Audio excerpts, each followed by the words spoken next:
دا اوس چې زه راتلم نو ماته یو ملګري چې دی د پېښور هغه راته راولېږه د پېښور کې مدرسه چې ده مدرسه روضة الاسلام د هغې یو مولانا صاحب دی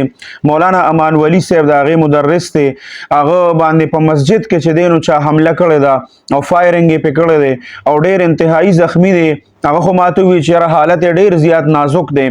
او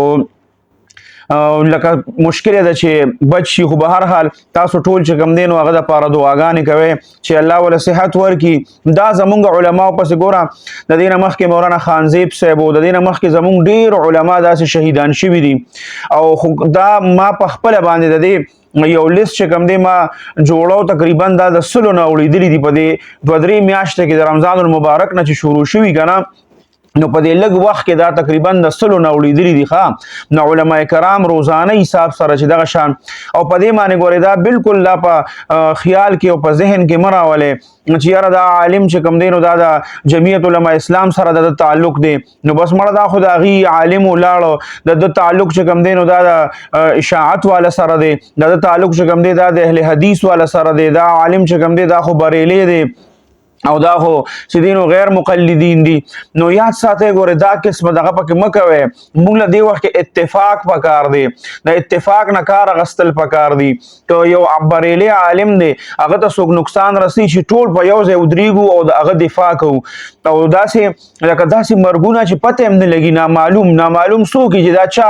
شهید که چا وویشته اړو پته نه لګي نو د دې دپاره موږ ټولو لا داسې یو ځای کېدل پکار چې کلک ودرېږو که هغه د علماء دیوبند دي اهل سنت والجماعت دي که هغه بریلیان دي که هغه اهل حدیث دي که هغه جماعت اسلامی والا دي که هغه اشاعت والا دي که هر یو عالم دغه شان په بېدردۍ باندې څوک شهید کوي او بې ګناه یې شهیدوي نو یاد ساتئ د هغې دپاره موږ ټولو له اواز اوچتول پکار دي خدای نه خواسته دا څیز ګورې ورو په موږ باندې را روان دی او ما تاسو ته ووایي چې د رمضان المبارک نه دا زه د دې دا شمار کوم او د رمضان المبارک چې دی نو د هغې نه ما ځان سره یو لیست جوړو چې څومره علما کرامو موږ ته به څونه اطلاعات راتله نو د 100 نه دا خبره اورېدلې ده نو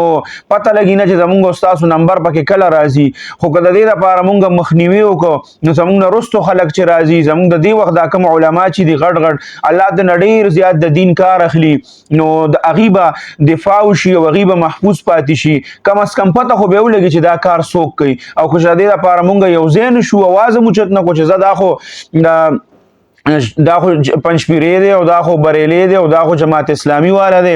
او دا خو چې دی نو پلانکي دی او دا ډنګرې دی نو موږ به یو ورځ راشي چې په موږ به هم دا موقع داسې راشي او د دې موږ به ښکار شو نو دا مولانا امان ولی صاحب الله دې دله صحت ورکړي صحت کامله عاجله دې وله ورکړي او د دې څیزونو دپاره ګورئ زه تاسو ته وایم ډېر دردمند